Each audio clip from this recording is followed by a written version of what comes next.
11. What are we going to be doing? Let's see what happens. Let's see what's NASDAQ doing. Let's go.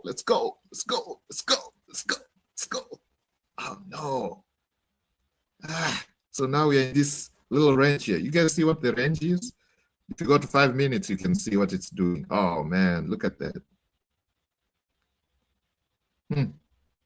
Our take profit is not even that far.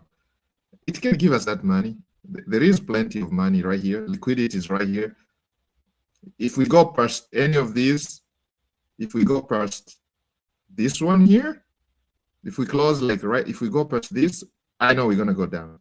Look at this money here. You guys see the liquidities that are here? Yeah, we want that. We want that.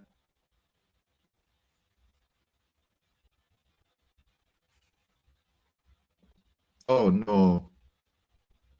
Oh no. I think it just decided no, it wants to go up now. NASDAQ wants to go up. Yeah, this was a breakout.